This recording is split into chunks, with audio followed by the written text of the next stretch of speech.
Hello, everybody. This is Dr. Cheryl Schmidt, and welcome to the podcast this week. So this week, we are going to talk with a doctor who knows her stuff about tongue ties and otherwise known as tethered oral tissues. I am seeing this a lot in my practice in the last few years.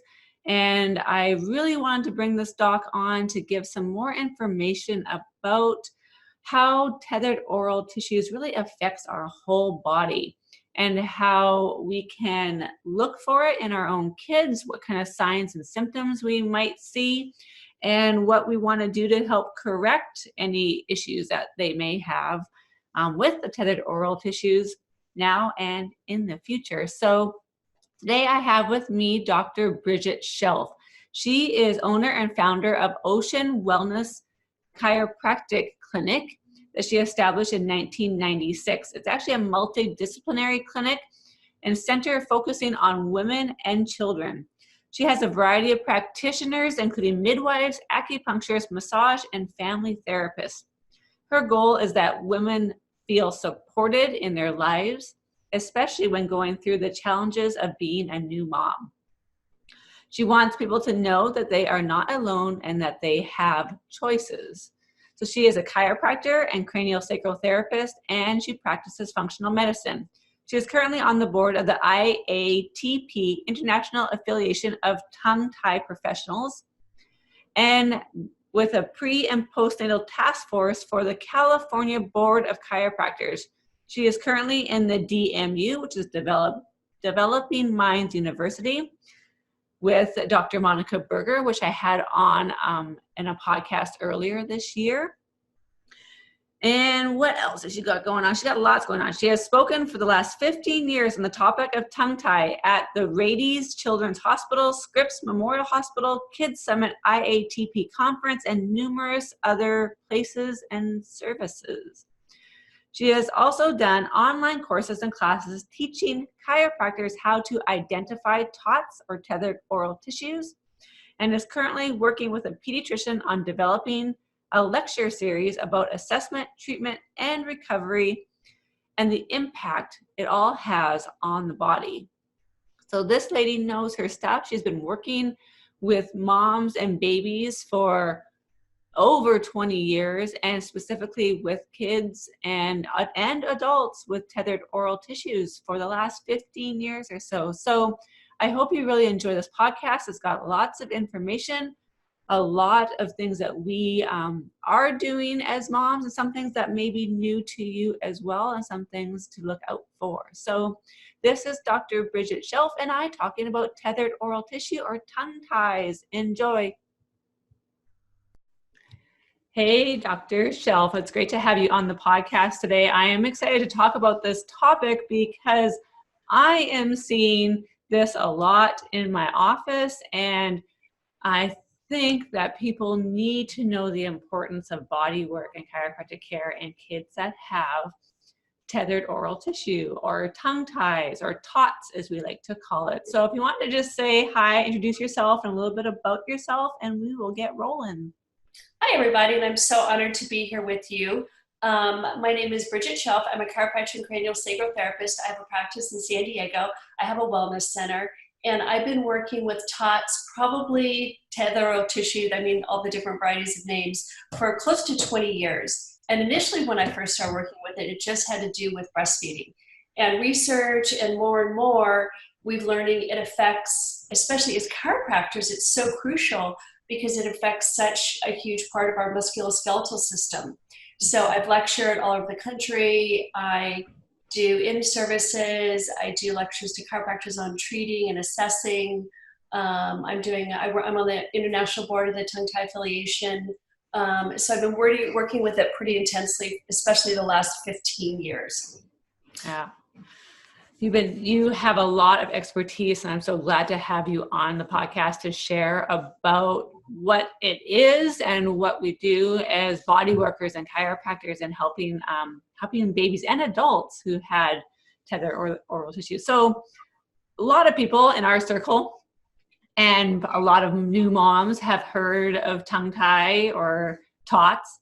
But for those people who haven't heard of it, like what is it exactly and what does it do to, well, I always say infants, but it can affect adults as well. Oh, huge adults. Yeah. So from a chiropractic standpoint, a biomechanical standpoint, the tongue, the tongue, everybody has a frenulum, but it depends on the severity or degree of it. And when we look at a frenulum under the tongue, it can be a grade 1, 2, or 3. So 1 is at the very tip of the tongue, and that can be called like the forked tongue, the heart-shaped tongue, and then it can go back different grades down, and they're all very relevant. The one at the posterior, at the back of the base of the tongue, can be more difficult for people to assess because you don't see it. You have to go in there digitally and feel it. And then a lot of it is just visually watching the baby, how they suck, how they feed. Just their mouth posture can give you a lot of clues. But the tongue is like the rotor for the spine. So in adults, and I had my tongue released at 54 a few years ago. My sleep apnea went away in 3 days. It was amazing. And I was never able to pronounce certain words, and I would choke on my saliva. So it was pretty magical for me. But so the tongue, it's like the rotor for the spine. So it actually pulls the head anterior, right? So if you do that, think biomechanically, what does that do to the jaw? What does that do to the spine, the neck? It increases chance of scoliosis. So it increases chance of all kind of degenerative diseases in your neck, in your spine, and actually your jaw. And also the peristaltic motion starts with the tongue. And if you don't get that good peristaltic motion in the tongue, it goes all the way down to the anus, you can't have proper digestion. So with a breastfeeding baby, the tongue is very rhythmic. It's a breathe, suck, swallow motion. And the tongue should actually come out and cup the nipple like a hot dog bun and pull it back to the throat so the milk goes right back to the baby's, down the baby's mouth into the throat. But with the tongue tie, it'll push the tongue up to the base of the palate, or the top of the palate, and it reshapes the palate in utero. So these kids have either high palate, a bubble palate, or a channel palate, depending on where the tie was and when they were suckling in utero, and that can affect their sinuses, right? What is right above the palate? The sinuses. So if the palate is very high, it can cause a lot of sinus issues. I mean, I always sound like I have a cold, and it's partly because I had a tongue tie and my palate didn't shape my sinuses properly. And when a mom actually goes in and breastfeeds and gets as much breast tissue in the palate as possible, that can actually help spread out the palate as well. But if the baby can't pull that tongue back and the nipple back, the palate can't be reshaped naturally. Yeah, so it's way more than just being able to extract milk. It's forming and developing the whole facial structure, the whole digestive process. Oh, it is a lot of time, and I always tell moms and patients, it's not a life-threatening situation, but we're really realizing, I think in 10, 20 years when the research starts coming out, we're going to show that it affects so many people, throughout their lives, and and a lot of things that people say, oh, they grow out of it. You can't grow out of a tissue, but the body is so amazing, it can compensate. You know what I mean? So we compensate. You know what I mean? Like my daughter, she breastfed fine. She's almost 26, breastfed fine, crawled up, breastfed, and I didn't know anything about tongue tie then. She had 2 rounds of braces, a palate expander. They wanted to break her jaw, and it was a tongue tie. And her palate's really narrow. And so she's getting her tongue released finally. She's 25, so I couldn't tell her what to do. But her jaw is constantly, she has to manually move it. Yeah. So it's amazing how our body compensates. Yeah. And I'm just finding it so important. I mean, it just leaves speech, swallowing, just there's so many effects that it can have. So I'm seeing a lot of people who are coming in with infants with tongue tie. Do you think that the rate is increasing in the amount of tongue tie that we're seeing because of environmental influences or things like that? Or do you think people are just getting more adept at, seeing them and knowing that they're there and having them released? This could be a whole topic, but I think more and more women are choosing to breastfeed and not bottle feed.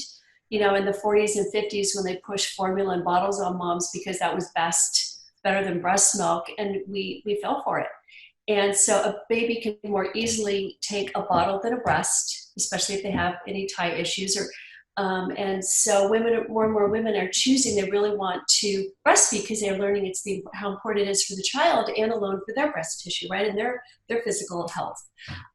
So I think that's part of it. More and more moms are choosing to breastfeed. I think there is a lot of environmental issues that are going on, the toxicity.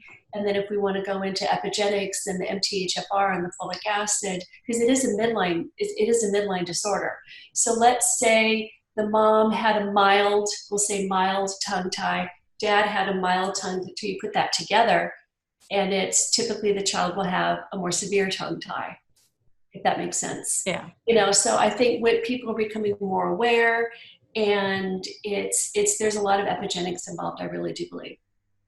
What do you think about the anatomical tongue tie? Because we have tongue ties and then we can have lip ties, right? All midline defects. Ties. Okay, yeah, buccal ties. Is there a case where there isn't an anatomical tie, but it's a functional impairment that looks like a tongue tie?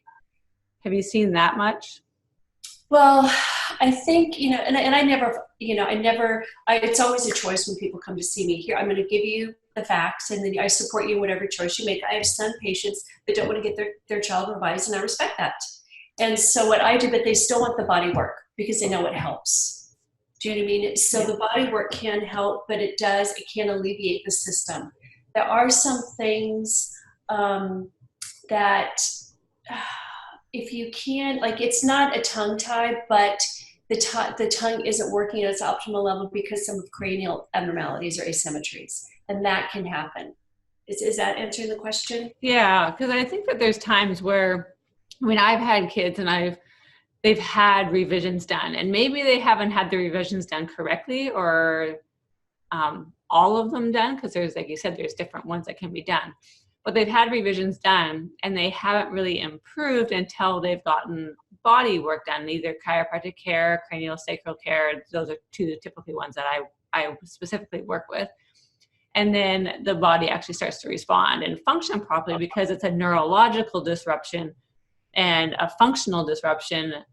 And the anatomical could have had part of it, but without doing that, the change doesn't occur. You have to get the body work. I mean, it really does take a village. Of working with an infant, you have to have a lactation consultant. If it's about breastfeeding, you have to have a skilled provider that can do a really good comprehensive revision. And then you have to have the body worker, chiropractor, cranial sacral therapist. It's just, you can't do one without the other, because it really is a team, because it's all different levels of the part of the whole body care. And definitely I have kids that, they've gotten the revision, and, I see them 3 years later and they got the revision, the breastfeeding improved, not 100%, but better.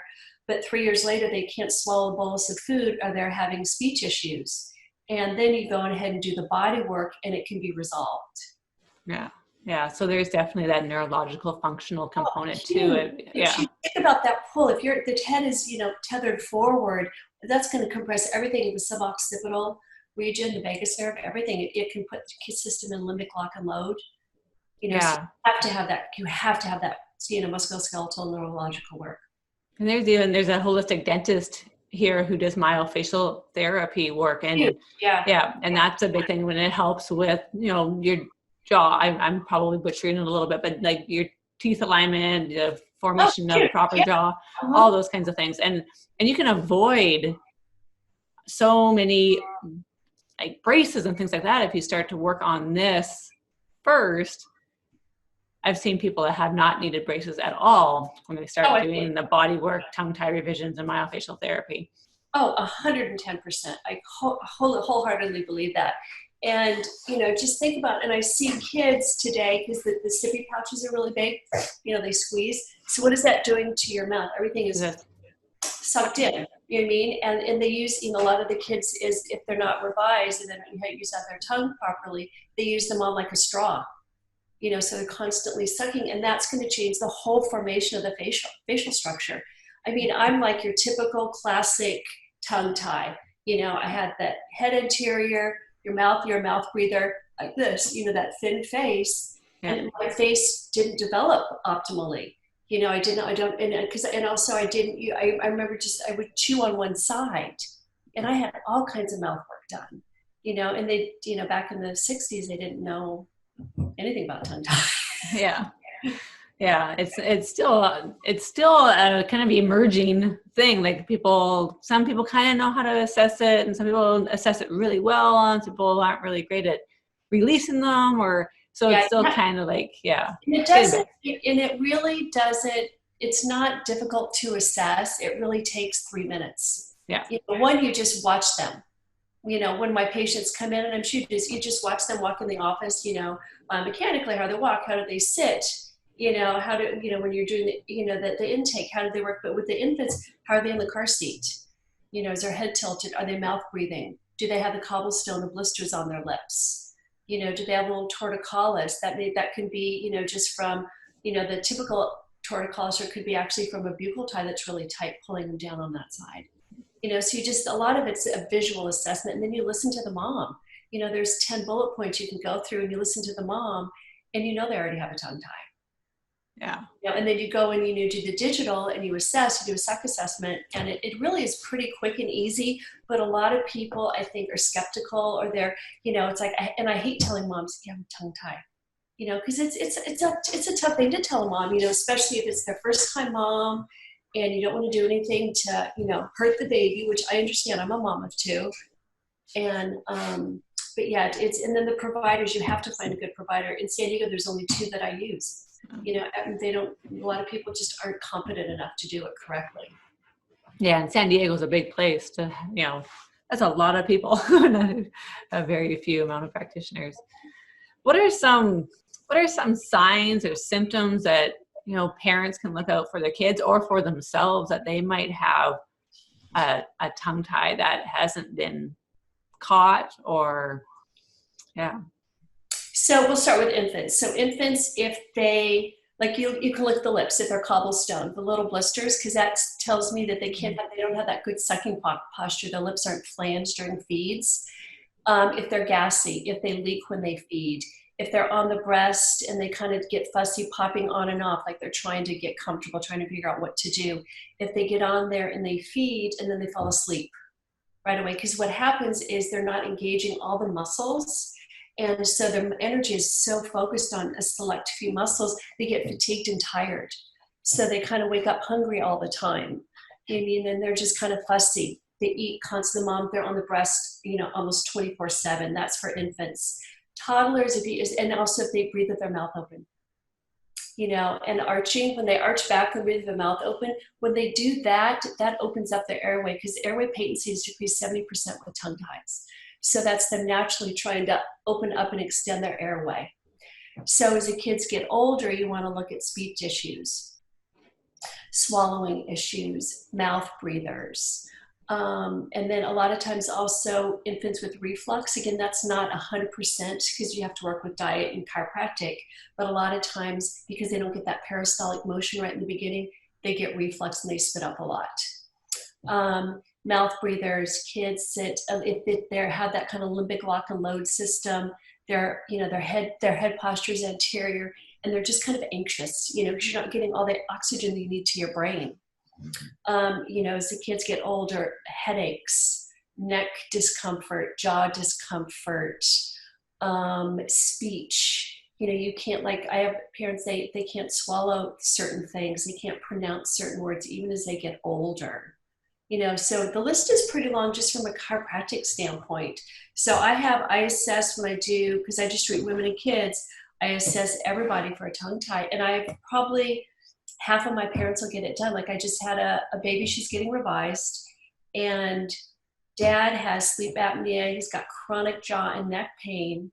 And he's had it, he's 45, he's had it his whole life, and he's going to get his revision done on Monday. So it's kind of amazing. You kind of put the pieces together, and that's one of the things people say, oh, they outgrow it, but your body's really compensating for it. Yeah. You know what I mean? Oh yeah, that happens a lot in a lot of different medical exactly. diagnoses. Chiropractors know that better than anybody, I think. Yeah. Like your body's just adapting and to a dysfunction. I mean, the body is smart. It's super, super intelligent. and it's going to try to adapt so that it can function as well as it can. Not optimally, not as well as it could, but as well as it can with that dysfunction. So that's what we see all the time, right? Yep. Yeah. So how does, like, specifically, how does like chiropractic and cranial sacral therapy help once you've had a revision done to help the body to adapt back to optimal function? Well, so when I do my, let's say, an infant exam, I do the chiropractic, the cranial, I do the reflexes, the neurosensory, I evaluate everything. And you have, so let's say as chiropractors, we really, I think, know the body better than most, and we can really get a good assessment because we look at the whole body, not just the neck. We really see the domino effect in that Levitt brothers, right? So you like a cervical adjustment, and when so we know when we're talking about cervical adjustments with kids, it's almost intent, right? It's so gentle. You work on the sacrum. You can actually, because I go in with a lot of my kids when they get revised, and my adults, and I'll work on their cranium while they're getting adults, and you can feel like it drop and relax. I've seen actually somebody get revised who was a runner, and their foot dropped. Is that dural tension, right? And that fascial pull, it's pretty amazing. So you need to just assess the whole body. We adjust the spine, we check the nervous system, which is crucial. I do a lot of intraoral work because you got to work the pterygoid, you got to work on the expansion of the palate and the sphenoid and the ethmoid and the frontal bones, because everything can get pulled. I've had kids that had this one little boy. I worked on his mom during her pregnancy, had a vaginal birth, had a tongue, and buccal tying the mom opted not to get it done because he fed fine, which is fine. She comes back a couple years later, he has chronic ear infections. And when he smiles, his smile is very crooked. It's because he's got this buccal tie. It's a really thick buccal tie that's really back at the base of the jaw, and it pulls up, goes right back to the attachment as far back as you can go, and it's pulling up his lip, and it's not allowing that temporal bone to fully move like it should to clear out that fluid, right? So mom finally agreed to get his tongue done and lip done. We changed his diet too. No more ear infections.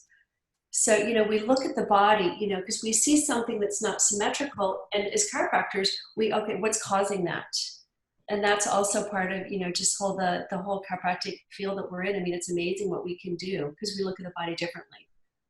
Yeah, because there's a lot of people who just get a tongue tie revision, do the little exercises to make sure it doesn't reattach, and then nothing else afterwards. And you have to, because think about it too, the tongue develops in utero about 8 weeks. So that's 8 weeks until after birth that tongue has been functioning it's a dysfunctional level, and it's changing the whole structural, the whole neurosensory, the whole everything development of that whole cranium.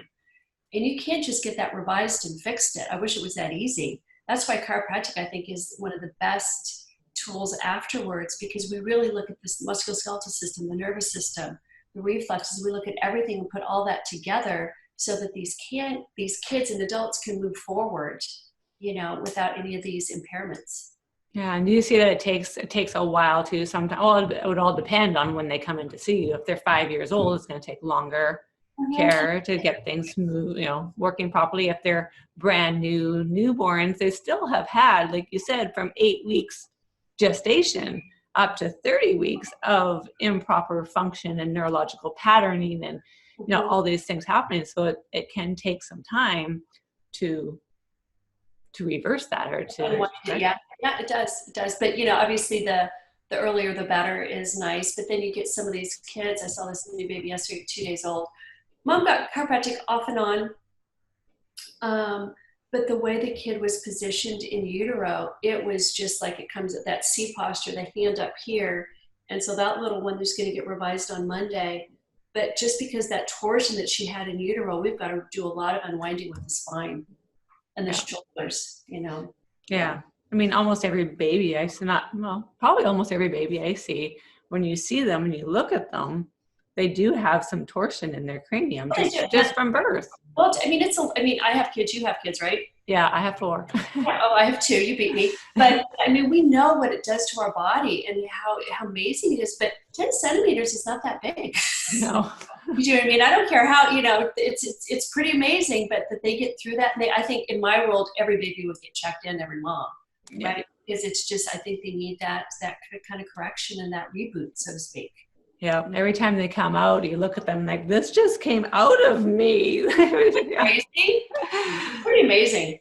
It is amazing, but it can be a little tough, and it can cause, if babies aren't perfectly lined up when you're pushing on them, those contractions are strong, and that can cause so much torsion. And then if a mom, moms sit a lot today, they're sitting all the time. What do you think that does to their pelvis? Yeah. Or you get the athletes, these extreme athletes, and their pelvis is just locked hard. Yeah. Get that supple and mobile as well. So we're going to start a pregnancy boot camp at my office, really trying to get moms in at least a year before conception. I do a lot of the functional medicine, do the labs, work with the midwife and the acupuncturist, and really getting their body in shape from, a chiropractic, a cranial, sacral, a functional medicine standpoint, so that they can have, the optimal, right? Yeah, I mean, that's like, I'm like, people just come in before you conceive that baby and get yourself optimized. Dream.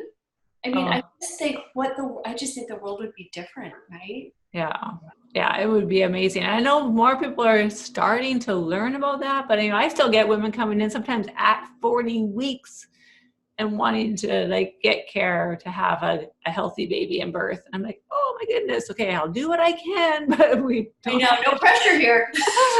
We're going to be come in at 38 weeks with a breech baby that's going to breech for 10 weeks. Can you flip it? Yeah. I'll do my best. Yeah, and miraculously, a lot of times with the care that we can deliver, you can make big changes in a short amount of time. But to actually get optimal health and optimal function, that's probably not going to happen in 3 or 4 visits. It's a lot. It's a lot to work. And then what they do at home, we have to look at that as well. Their biomechanics, their ergonomics, their stress. Yeah. You know what I mean? Because I see a lot of these kids are born adrenal compromised. The first 2 months, the mom sucks off the baby's adrenals, but the baby will take off the mom's adrenals. But the last trimester, the mom will pull off the baby's adrenals. So these kids are just, they come out exhausted. Yeah. So it's really important just, getting the adjustments during the pregnancy, but really working on the mom's stress and how she can cope with that. And, when you have 4 kids and you have a business, that's amazing that you do all that, so it's tough. Yeah. And finding community and finding support. People ask, how do you do it all? I'm like, because I don't do it all myself, and you shouldn't do it all yourself either. That's how. No, it is. I think I had so many conversations with women yesterday just about the expectations they have on themselves. Yeah. And I think as women today, we put a lot of expectations on ourselves, between the social media and the women in the neighborhood to appear to do it perfectly. And we're all struggling, and I just say, take a breath and please ask for help. People want help. They just don't know what to do. And don't be a superwoman, because it's just impossible and it's exhausting. Yeah. Or feel guilty for getting help. Oh, isn't it right? The guilt. Oh yeah. God. Yeah. And this all it all comes down, it all is related to the health of our infants and the health of our children and the health of our future. It is.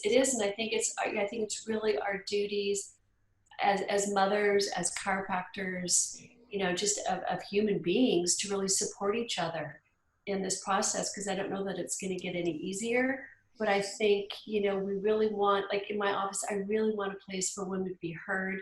And I never want a woman to feel alone and not heard. And I really want to empower them, because I remember being a new mom can be very dark and lonely.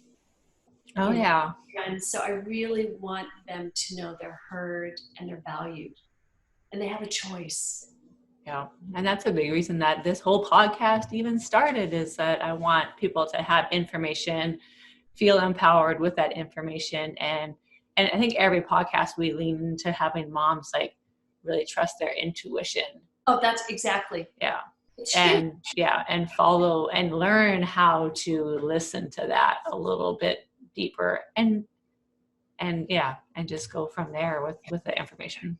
Well, I think as women, we've been taught to dismiss how we feel, and my daughter, when she went to college, I'm like, and we've done this, you just get this feeling, I don't want to take that turn. I don't want to go down that driveway. I don't want to go down that hall. You know what I mean? And you listen to that, and because we want to be nice. Yeah. You don't want to avoid somebody in a hallway or something, and listen to that intuition that's smart. We need to honor that. And as moms, I tell moms, you know your baby better than anybody. So you have to trust that little voice inside that says I don't want to do this, or I need help. Yeah. Right? Yeah. And it's hard sometimes when there are like these big voices telling you that from our authority that are telling you this is how it should be done and do this and don't do that. So yeah, I'm hoping the message gets out there to more and more people so they can get that empowerment to be able to stand up and listen to them with their own voices. I think there's a change in the air today. You know what I mean? I think more and more women are standing on their own and saying, no, I don't want to do this. I want to do this my way. Or I don't want to do it the way you want to do it. I'm going to educate myself because I do it. There's a choice in everything. Yes. We may not like all the choices, but there is a choice. Very true. Is there anything, we talked a little bit at the beginning about MTHFR mutation and folic acid, things like that. Is there anything that you would suggest moms who are maybe thinking about getting pregnant or who are very early in the pregnancies to do nutritional wise or supplement wise, just to help make sure that they're getting the right nutrients to maybe diminish some of the midline defects that we're seeing or just create more health and vitality? Yeah, I mean, in an ideal world, I would love for every mom to get I do a comprehensive blood panel, and then I use a lot of functional medicine tests, and there's something called the NutriEval, and it really goes through all your nutrients and explains what B vitamins you're low in, and every antioxidant neurotransmitters what you're low in. I would love it in my world for every Monday to do that, but you want to make sure that you get a really good prenatal vitamin. Don't buy it at Costco. You know what I mean? You get something that's a really good quality prenatal vitamin. They have to be methylated. They have to have folate, right? You want to make sure that they're good quality, and you take that throughout your pregnancy. And if the mom does find out their MTHFR, like a lot of the birthing centers using the gas for birth, which I'm not a huge fan of, because if you don't methylate, that just strips all your B vitamins out of your system for the mom and the baby, which isn't a good way to start. So moms that are going to do that, what I have them do is really bump up a whole protocol before they're going to go into labor, if they want to do that method, and then afterwards to kind of help support that. And then kids also, a lot of the practitioners are using the gas for releases, and if the kids don't methylate, which it's a high probability they don't, you really want to support their system from a nutritional standpoint, supplement standpoint, to help their body, fight through that. So, get somebody who does some good blood work. Make sure you get a good quality prenatal. I don't like the ones at the MDs. It's one pill, and it'd have to be a really big pill to get everything I'd want in it. And so a good quality prenatal. Get some genetic testing done. There's a lot of genetic testing out there. There's a lot of practitioners can do that and read that for you. So you have, when I do genetics, I tell patients, it doesn't define your future, but it gives us an overview of what you have to modify in your life. Because genetics are only 30% of the outcome. Your lifestyle and your choices are 70%. So a lot of these genes don't have to become activated. For my family, we have the genetics of a Pinto, so we don't detoxify. We have predispositions to a lot of things, so we know we have to eat a Mediterranean diet. We have to watch our fats, be really good quality fats, and exercise. And we always have to take something for detoxification. We just don't methylate. So I kind of encourage people. It gives you an idea of what to do. It does not define your outcome, but it gives a good overview, and I think that's really important if you can.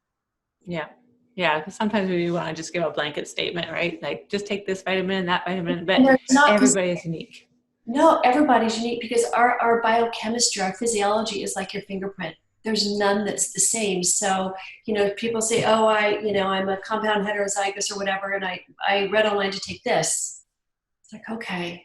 And it's just, you have to look at the whole body. And then people take too many Bs and they get crazy brain, because it's all this epinephrine, everything's released out into the brain, right? And so what you can do is have them take niacin, and that really sucks all the Bs out. So if when I work with supplements, I have them titrate and we supplement, we kind of pulse them to see what works for them, especially kids. Sometimes with kids, I give them a drop, because they don't need that much. Yeah. And supplements should be supplemental. Yeah. I mean, my belief system. Yeah, sometimes you have to look at the whole, like, what are they eating to start with, make sure they're eating healthy food. And then, like I said, supplement. I have a saying that supplement, not replacement. Yeah, exactly. It's supplemental, right? And you have to look at their lifestyle. Are they stressed? Do they settle? Do they exercise? Do they have a spouse? Do they get along with their spouse? How many kids do they have? So it's just everything, not just take this pill. Yes, exactly. So anybody who wants more information, say they want to talk with you directly, or they want to find out where they can, find a practitioner who will do the blood work, or those kinds of things, where can they reach you? Where can they ask those questions? I'll give you my office number, which is 858-792-7296. And I'll give you my direct email, which is drbwellness@aol.com. Yes, I'm old school. And just put in the title, questions, and then I'm not super quick to respond to email. Give me a week and then I'll respond. But yeah, and you can ask me that, or you can contact my office, Ocean Wellness. Okay. East Lauderdale Beach, and then I'll be more than happy to answer any questions or guide you in any way that I can. Okay, great. I'll put the link to your website for your office on the show notes. So if anybody wants to find those, they'll be on our website at fearlessfamilyhealth.com. And then if you're okay with me adding in your personal email and your number, I can add those too. Yeah. And my office email is 8581. Okay. Yeah. Cool. Yeah, I'll make sure I have all that on there for people who want to reach out and find you. I myself do the chiropractic care, some cranial sacral care. Don't do a lot of blood work in my area, but I can find people that can do that for you. Yeah, that will do the panels for you and find out what's going on as far as that goes. So it's very important to know what is going on with you specifically, and not just what your neighbor's doing. So. Right. Anything? I want to thank you for all the work you do in getting the word out there to people. I'm really grateful for people like you. Oh, you're very welcome. It's such a great platform now to be able to share information that we have now online. I feel like it's just there's no lack of information, and I hope that this hits the people who need to hear it the most and creates a healthier future for people. That's my big goal. So. You're doing a good job. Thank you so much. Well, thank you, Doctor, for coming on. Any last thoughts? Anything you want to end with that we haven't chatted about? Just, like, again, I'm going to reiterate, listen to that voice that you have inside. And if you don't ever do anything out of fear. Question anything, whether it be a tongue revision, vaccine, anything you want. Don't do anything out of fear. Make an educated choice. And nothing is a one-stop shop, unfortunately. Yes. We wish it was really simple, but it's not always that simple. But it's so complicated. But health can be simple if you give it the right tools. It is, and we have even if you just make some dietary choices and sleep. Yeah. Right. Sleep is crucial. Oh yeah. That's when your body rests and recovers. Yes. And get adjusted, right? Yes, get adjusted, get some good food in you, get some sleep, find some joy in your life. Your body will be so much better. And gratitude. Yes, gratitude. Gratitude journals are amazing. Yeah. Just being grateful for things. That's the first thing I see in the morning is I'm grateful I woke up, and the last thing at night. It's just, even just simple things. Yeah. Just to have that gratitude can really change your perspective. Yes. Well, thank you so much for sharing with my community. If anybody wants to join our community, I have a group on Facebook. It's called Fearless Family Health Community. Just come on there, ask to join, and we will let you in. We can chat with other people if you have more questions or comments or other questions about parenthood, raising healthy kids. And you just want to ask, pop in and ask the question. So thank you so much for joining us today, and I will talk to you guys later. Thanks, Doc. Bye. Have a great day. Happy holidays. Thanks. Bye.